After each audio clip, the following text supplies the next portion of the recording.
Welcome to Talking Heads on USA Global TV, starring the one and only wonderful Dr. JACALYN. It's a prestigious place where world-class influencers and experts meet, and where you'll find the most trusted advisors and coaches for all things in life and business. Visit usaglobaltv.com to sign up for our newsletter, get the value you need, and be first in line to learn about events and giveaways and other valuable content. Connect with us. Email Dr. JACALYN at usaglobaltv.com to talk about how you can become part of USA Global TV. That's USA Global TV, where the doctor is always in. Welcome to USA Global TV, and hello to our friends listening on Business Talk Radio. I am Dr. JACALYN KERBECK, and I'm just having a chuckle because I am always in. I am always behind this green screen working and doing shows, which I absolutely love. As we start off this show, which is the Listening Mentor, I just want to invite everyone to become part of our elevated listening community. You can find out more and join by going over to my website, which is drjacalyn.com/join. Okay, what is this program all about? This program is about Caroline HEWARD is here every Friday. She is an elevated listener, one of our team members here on USA Global TV. And each Friday we go back and forth with discussions that pertain to listening skills, listening to our intuition, and how to listen to people at an effective level to create inner peace and to bring us one step closer to world peace. So Caroline is the Harley Street stress expert, and she will help you bust your stress. So let's bring her on and talk about our discussion for today. Hi there. Hello. Nice to see you. And always to see you. And we were just talking backstage. You've had a challenging week, and I don't know what you want to share with our audience, but I'm going to spotlight you, and I bring that up because of anxiety. People are struggling with anxiety. Things are happening that in many ways are out of our control. We may or may not have any influence over it, but we have influence over the choices that we make about how we respond to things.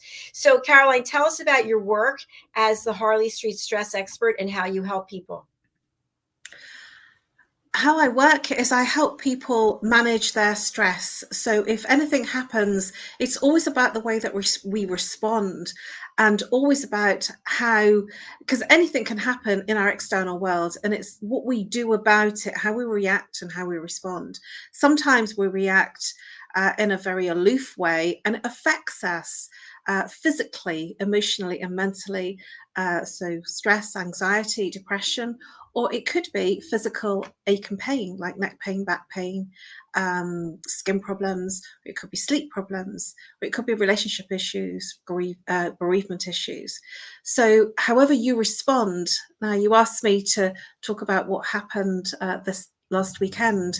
My handbag was stolen. I was in a shoe shop, and I was trying on some boots, and I put my handbag with all my personal possessions. It was a full handbag, so I had all sorts of things in there, and it was taken when my back was turned trying on some boots. And I put my handbag in my shopping bag with my coat over the top, and I had my back turned, and two ladies were seen on CCTV, one on lookout and one literally swooped down and took the bag from under my coat.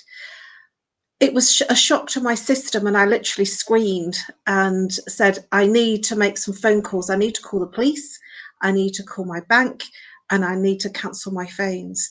And for an hour and a half, everybody was looking gormless at me. It was the most extraordinary experience. But as soon as I made those calls, those 3 calls, my anxiety levels went down. And it was because I was in the middle of a shopping mall, and I was worried that they were going to go shopping and spending on my cards and on my phones. And that was the anxiety. I didn't know. It was like a future thing. I didn't know what they were going to do. And as soon as I made those 3 calls, it all went down because they didn't touch anything. And essentially, I burst into tears. So I expressed the emotion. And that's really important when you're in those situations. Whatever situation you can't control because somebody's taken something, it's about how can you stop them using something, using your cards, using your phones quickly. And I did it as fast as I could, and nothing was used. And then it was the case of replacing everything. But I have been a little emotional this week because it's my favorite lipstick, my favorite vintage compact mirror, my brush, just lots of girl things, you know, the stuff that we put in our handbags. And I didn't realize how much of a violation it was. So it is how we handle things. And how I help you is I will help you identify the root cause so that you handle the emotion and feeling of that experience that you didn't handle at the time. And I've just described how I handled my emotions and feelings at the time so that I integrated the trauma so that I'm not going to be affected by it later. And I offer a free consultation over Zoom. So email me and we can set up a time that works for you and for me. And I can offer you a free consultation to literally liberate you from your stress so that you feel amazing and have an incredible deep sleep. Thank you, Caroline. And thank you for sharing your story, because I know that's hard. It actually happened to me as well, as I shared backstage. And it is such a violation, because in addition to someone touching your things, like actually moving your coat and going into the bag, and, Mm. you know, that was intentional. And to know that somebody would intentionally do that. And it's also, to your point about the lipstick and the brush and the vintage compact, I don't even know specifically what's in my wallet. I know I have pictures from when my dad was alive. You know, they're not replaceable. And you have to really sit back and think, like, what all do I even have in there? Because sometimes we just throw stuff in, take stuff out, throw stuff in. And those things can't be replaced. Maybe it was given to you by a special person. Maybe you were at a special place when you got it, a certain memory. And it's just a violation. So I'm really sorry. And thank you. And I didn't appreciate how much of a violation it was until I got out of the practical and then literally was exhausted on Thursday and literally took time to sleep because I'm doing some training, some trauma training with an amazing trainer, an ex-Tibetan monk. And I talked about this last night and I said, I just felt so exhausted on Thursday. He said, you've integrated it beautifully. I did all the breathing techniques. I did all the releasing of emotions. Like I was really in it, and you know, and then I cried, and then I screamed. So I did everything that I should have done. And I felt actually when I had that feedback from the trainers, I felt so cool about it that I actually expressed and did everything because I'd got that training underneath my belt that I knew how to handle what effectively was a personal violation and a trauma.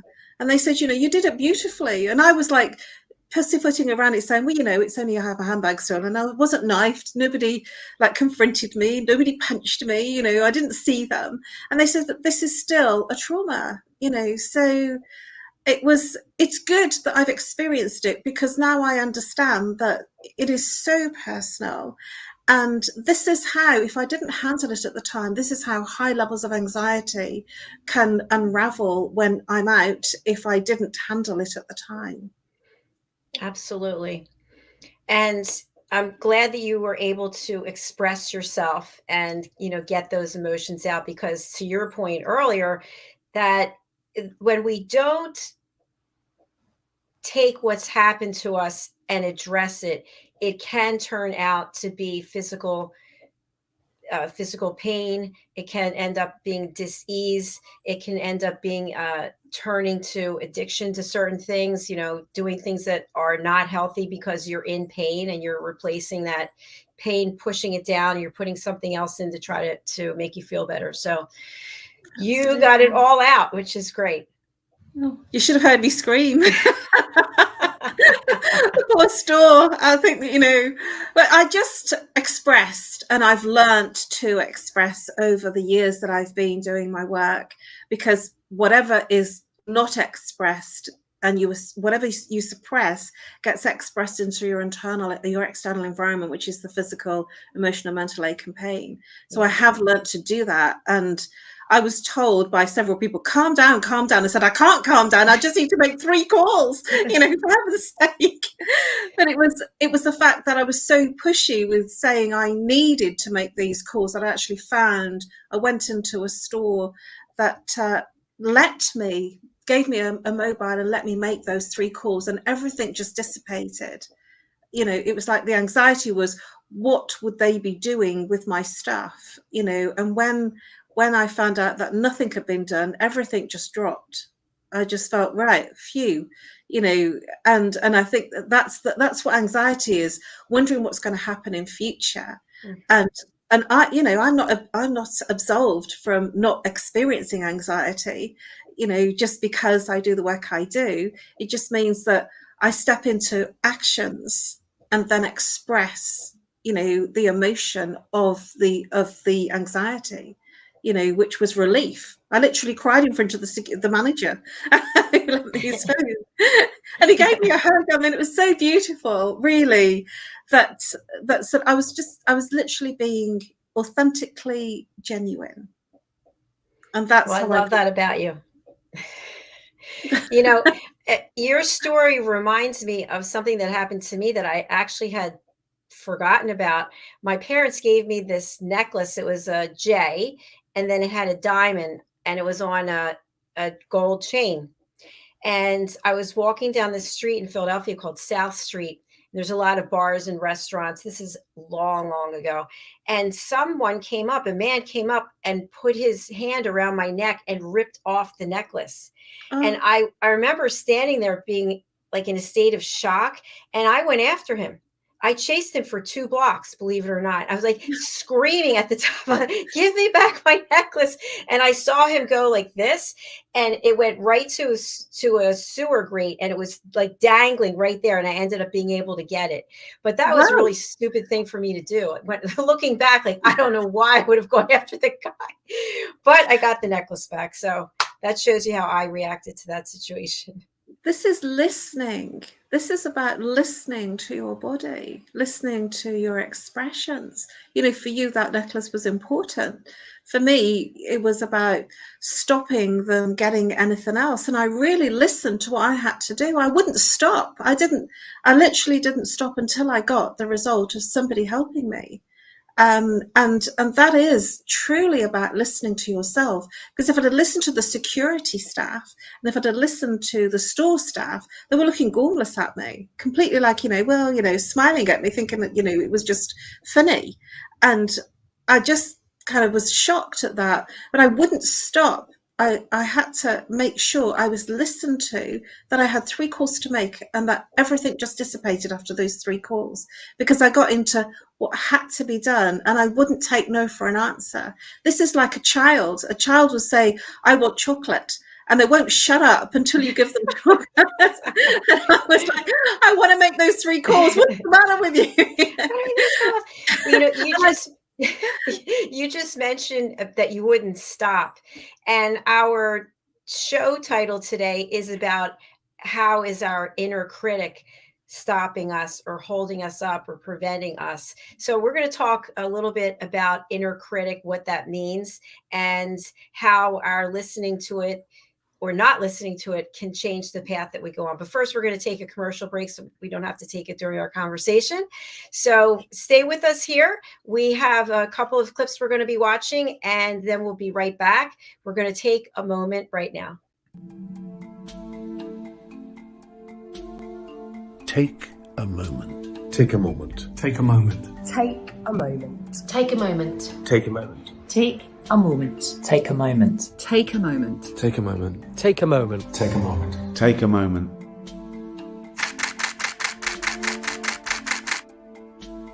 So I've had the privilege of photographing some incredible people over the years, and during each shoot I've asked the subject to close their eyes and take themselves to a peaceful place just for a few seconds. I've found that this really helps to refresh the energy between the camera and the subject. They had an energy that was quite special and quite different from the rest of the shoot. The collection grew, and now it feels the right time to use it for something good. I think it'd be amazing if we could help to raise awareness and involve people in the discussion about mental health. So what we're asking to do is for everyone to upload their own self-portraits. All of these portraits will become part of a massive artwork. I'm really excited to see this project go from hundreds of pictures to thousands of pictures. Essentially, an ever-evolving artwork that says we're all in this together. Close your eyes and take a moment.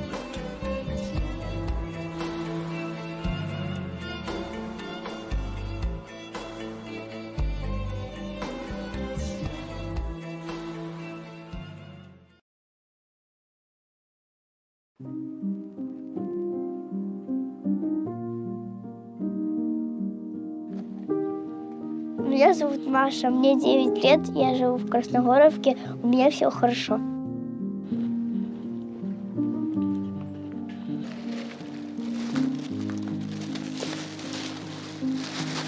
Кушать у нас есть, пить у нас есть, сахар у нас есть, все есть. Только дров не хватает.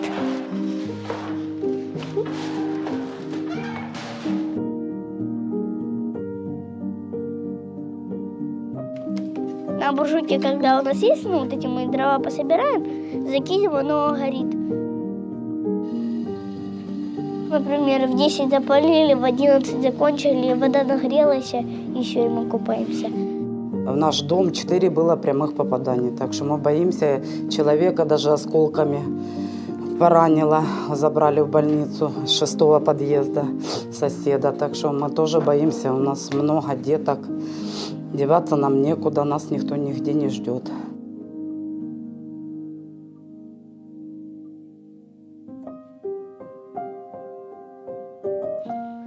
Когда вырасти, я хочу найти работу такую, чтобы я помогала людям, которые бедные, там.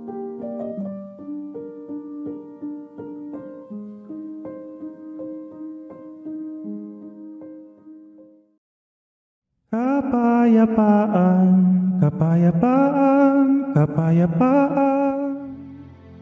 Diane Floyd Bame's A Song of Peace tells the story of a young lad named Tommy whose fervent wish for peace on earth touches the hearts of his friends and family, spreads to his community, and eventually unites the whole world around making his dream of peace a reality for everyone. Sit down with the children in your life and share Tommy's amazing story of love and hope. Sing your own song of peace and invite the children to join you. Tommy's tale is more than just a story. It's a movement, and everyone's warmly welcome to take part. Kapayapaan, kapayapaan, kapayapaan, kapayapaan.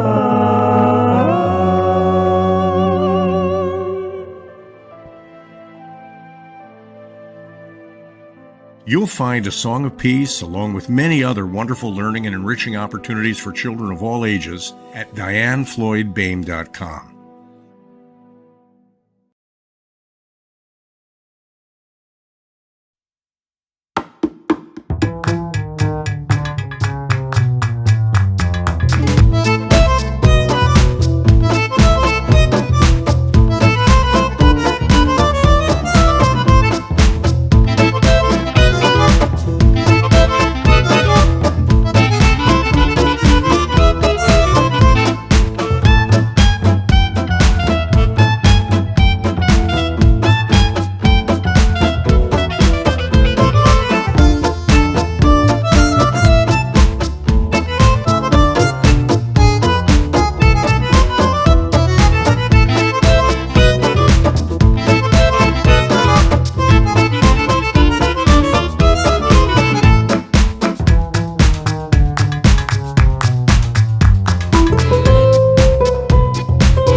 Succeed in this project, just leave it. And we all have an inner critic, and the inner critic actually is saying things that even our worst enemy wouldn't be saying to us. And so we're our own worst enemy when we have this inner critic going on. Thank you for that explanation. Now I have a real doozy of a question for you. You ready? Okay. How do we know when it's our inner critic or our intuition?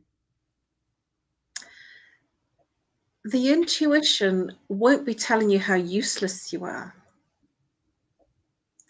The inner critic is coming from the mind. And so the mind will always be logicalizing what's bad about it. Yeah. And bad about you. So it could be personally attacking you. But the intuition is like, I'll give you a good example. There's some dances that I've not felt. I've like been looking at them. They say all the right words. They have all the right videos, or the music looks good. It doesn't feel comfortable for me. There's something that's not quite right. And it's not about me. There's something that doesn't feel right for me to go. And then I find out, you know, sort of what it is, because I keep asking the question, would I be safe? You know, and so there's something inside your intuition is your inner guidance. It isn't telling you that you're wrong. It's the feeling. Where the inner critic will be just like rubbishing you. It'll be rubbishing everything. That's, you know, oh, you're no good at this and you won't do that. And, you know, who are you trying to kid? You know, it's that kind of, you know, bullying. It's a bully almost, you know, that tells you you're just not good enough, or this won't work, or that you can't do this. And so it doesn't allow you to stretch you to do the things that you would desire to do. It keeps you small. Mm. So how is our inner critic holding us back? Can you give examples for our audience so that people can start to think about their own lives and how they're probably doing this in some way or another, or have done it in some way or another? Well, I can take you back to when I was at school, and I had this really wild inner critic that kept saying, you know, I wasn't good enough to pass my exams. And so I thought that I would just fail all my exams at school, and I would stay on to retake all my exams again, which stopped me having to make a decision about what career I was going to do, because I just wasn't sure. And so my inner critic was a real live wire then, and it just kept saying, well, you're going to fail your exams, so you don't need to make your choices now, so you can just have another year, resit all your exams again. And this was a long time ago, and I'm talking about where you could reset your exams. And I had one teacher who was my nutrition and cookery teacher, and she said, you're not going to fail, you're going to do really well, and I want to help you take the next step to where you go afterwards. And she was looking at applications for colleges for me, because I was really good at cookery. And I chose a cake decorating course, a bakery course, because it was what I love doing. I've always done that. I've always done things I love to do, hobbies that were interesting that turned into careers. And I was really surprised that she had that much faith in me, because I didn't have faith in me. And that was one way of it. It would have stopped me doing well. I had somebody that believed in me and nurtured me and coached me, because that word even wasn't available then, coached me into saying, yes, I can do this. And I did get all the exams that I needed to get into the college. And I passed the exam. And that was because somebody else was overriding my inner critic. So that could have changed the whole of my life if I'd have listened to it and not had that support. I love the fact that you signed up for the, he said cake decorating. Yes. Yeah. Yes. I always wanted to do that. Was that fun? Oh, it was just, I just chose something I wanted to do. You know, I was kind of a bit of a, you know, I was a bit ballsy then, and I just said, well, if I have to do further education, which I wanted to do, and my parents didn't have the money to send me to university, so I said I want to do something that I enjoy, and I loved cake decorating. And so I found a bakery course, and I became a pastry chef and a master baker. I love it. And I loved all the sweet things. It was fun, and it wasn't like work. It was a hobby. It was something that I really enjoyed. But I went straight into management, because I did all my management qualifications. So I was straight into management. So I was already looking after people at 19. I was one of their youngest managers. So all the way through my career, I've always been in management. And then I worked at Holland & Barrett as a manager, and I just took West Store to Top Store. So I went from sweet things to health things. These were choices I was making because they were interesting. And then it was easy. I thought, well, I think I'd enjoy that. So I took it. I didn't ever really do a job that was going to tax me in terms of like fighting to do. So I didn't ever think, solicitor, lawyer, barrister. I didn't think anything like that, because I thought that just feels really boring. I wanted to do something I enjoyed. And so my career path, moved into marketing. Again, it was something I enjoyed. I was just really lucky. I've been a career portfolio student and career girl. I always took a career that was a hobby and interest into a career by study. And this has been the same. The work that I do now was a hobby, something to help me, and now I help lots of other people. So I've just been lucky because I've chosen wisely, and I feel that that's because I've always listened to my intuition. I've always listened to what felt right for me, rather than doing something for the sake of doing a job and earning money. And I've always done well at whatever I've done because I've chosen what I enjoy. Thanks for sharing that, Caroline. When you have a client who comes to you and is very critical of themselves, I know I've been very critical of myself throughout my life, and I never, ever think that I'm thin enough. I'm always like, you need to lose weight. My whole life, I've always been like this. So when you're working with someone who has their inner critic and they're constantly putting themselves down, how do you help them? The inner critic is in the mind. So when we were born with no mind. And if you look at a young child, a very young child or a baby, they're not thinking and analysing or working out anything. They don't have any conversation going on. All there is a sensory experience. And so what I do is I take them into their heart and into their emotions and feelings. And when they're in their heart and then their emotions and feelings, then there is no inner critic. There is no agonizing over what about this, what about that. All there is a sensory of peace and pleasure. I know that might sound really easy, but it is. It's that easy, that the inner critic only belongs in the mind. So any meditation, any breath work, there's tons of practices, that I do that literally just wipe out the mind. And when you're not in the mind and there's no thinking and trying to work something out or analyzing or sort of, going backwards and forwards in a conversation in your head, then all there is peace. And the inner critic literally disintegrates to nothing.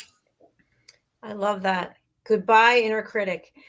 We've got some comments from someone on our private Facebook group, so we don't have your name or names. I don't know if it's one person or more. Well done. If it's something you love, that's brilliant. It's like us. We love music, so I went to college and university and studied music. Okay, it's a musician or a singer. We're going to guess who it is. Okay, it's good to do what you love. All right, thank you for engaging with us. If you want to put your name in there so we can thank you directly, that would be beautiful. Cool. And musicians, that's beautiful. I'm in tune with people that compose, that sing, that write, because they really are in their emotions and feelings. Music comes from the emotion and feeling center, which is the second chakra, called the sacral chakra.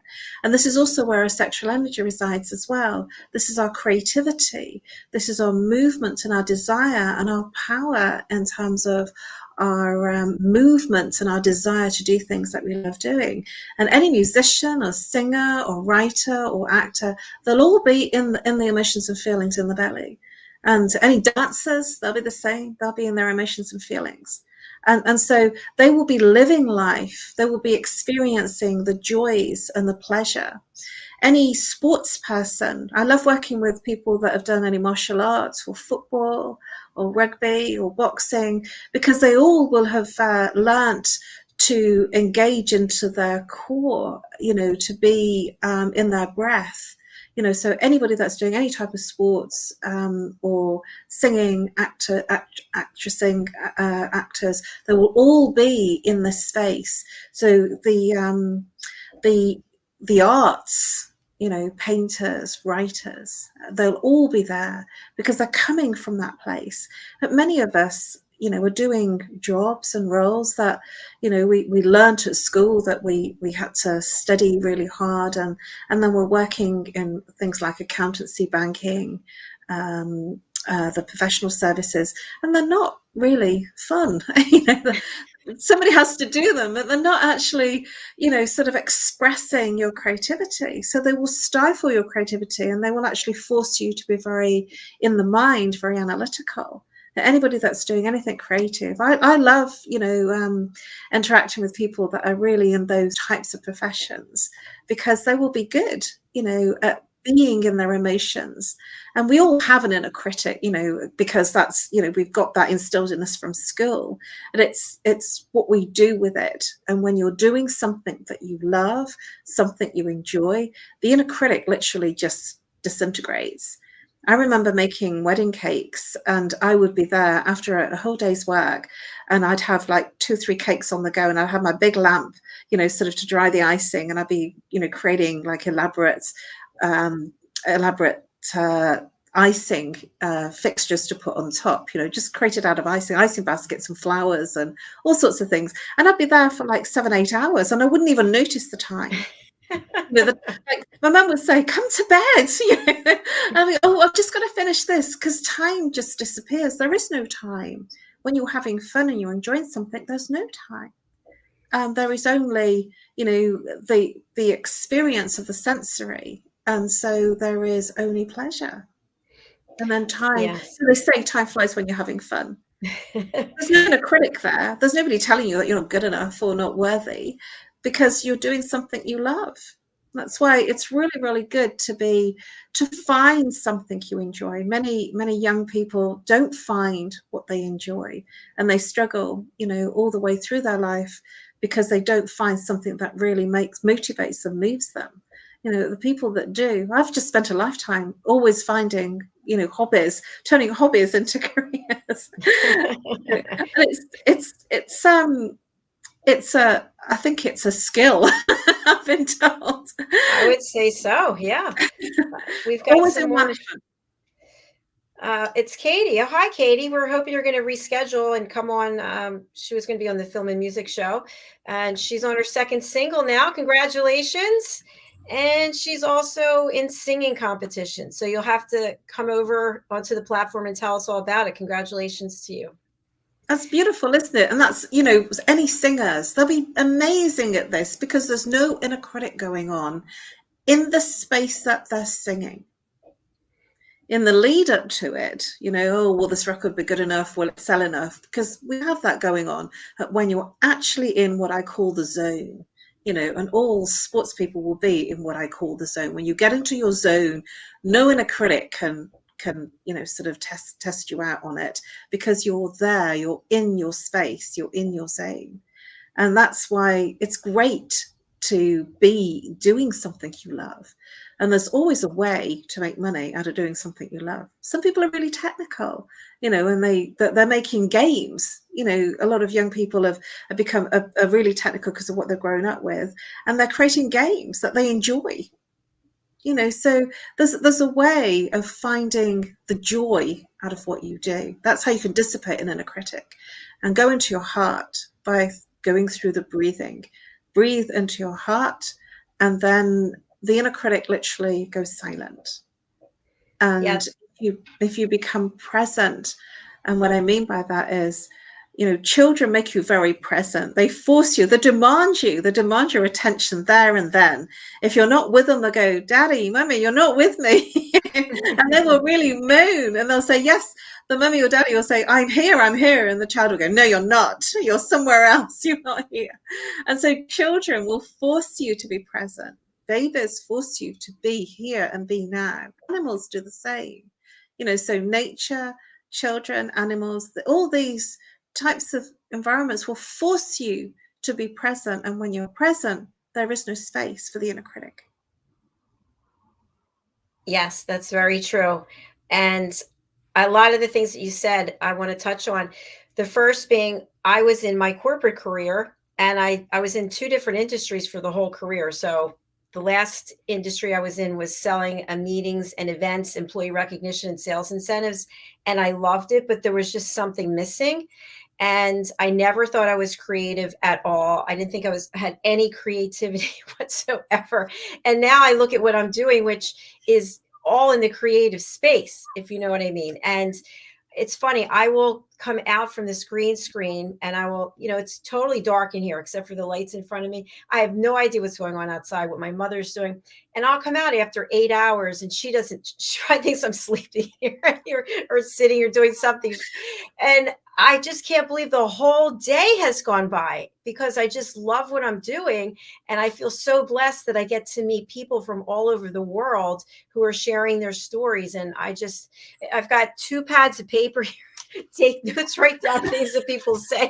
So I don't know, I could not be happier. And that's beautiful that you found your joy. When we all find our joy, and it might just be that we find our joy in our social, and my joy, my social is my dancing, my meditation, my gong baths. So I'm not needing a substance like recreational substances or alcohol to actually be in a space of joy, in a space of feeling good, and like sort of checking my watch every few minutes, not that I wear one, at the clock on my phone, because I'm in a space of joy and in a space of inner bliss. I'm always surprised, when a meditation event or a dance event that I've gone to, and they're saying, right, then it's time to end. I'm thinking, really? I think I just got here, even though it's been hours. And that's when you're in your inner joy. The people that are checking their phones or their watches, it's because they're not in their inner joy. I have to be careful. Sometimes I do have to ask people to check the time because I might miss my last tube if I'm out, which I've done frequently. And so this is what children do. There is no time for children. Children are just like in their inner joy all of the time. If you ever are not sure how to be, how God made us, is to check out our children, because they really are in their inner joy. They don't want to go to bed because they're having too much fun, and there is no time for them. Every time is chocolate time. It doesn't matter what time it is, because if they smell chocolate, they want it, and they don't. It doesn't matter to them. There's no inner critic in a very young child saying, "Oh, it's 4 o'clock. Mummy and Daddy won't be very happy. It's Easter day, but Mummy." There's none of that going on. They smell it, they want it. Wouldn't it be beautiful if we were all like that? If we were all like sort of sensory beings. So that's how we were made, and the stress and the anxiety of our external world, the news, the media, attacks that safetyness of us feeling sensory, and we become then very, very internal and bound by our survival needs. Children, very young children, they just run around playing tick, and laughing and giggling because they're not affected in that way by the external world. They're not watching the news in the way that the adult might be watching or checking the radio or the press, unless the adult is saying that to them. And so if we're unsure how it feels to not be in the inner critic, look at our very young children. They're nowhere in their inner critic. There is nothing that they can't do.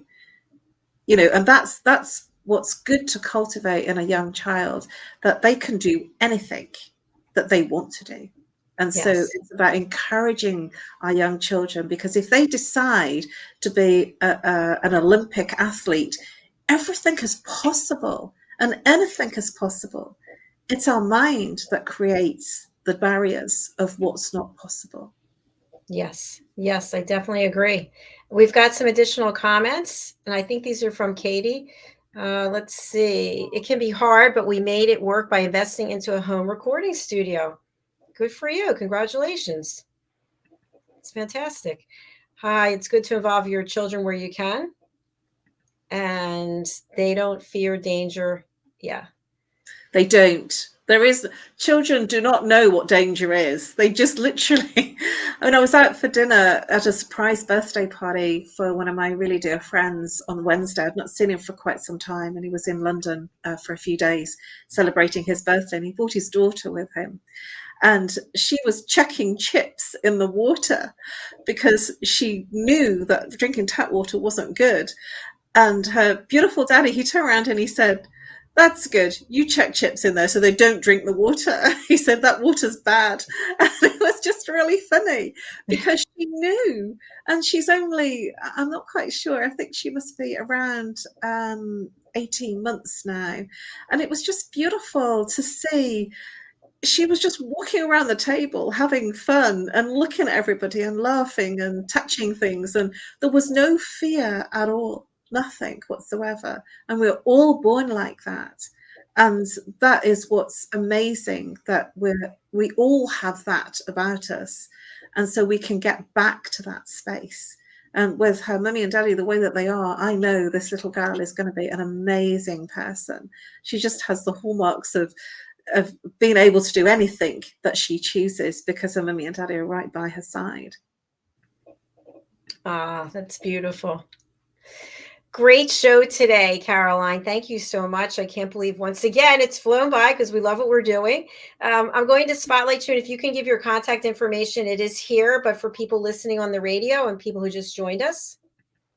You can reach me on No More Stress. That's 3 words, No More Stress, at live.co.uk. And there, drop me an email and we can organise a booking for you to obliterate your stress in a free Zoom consultation.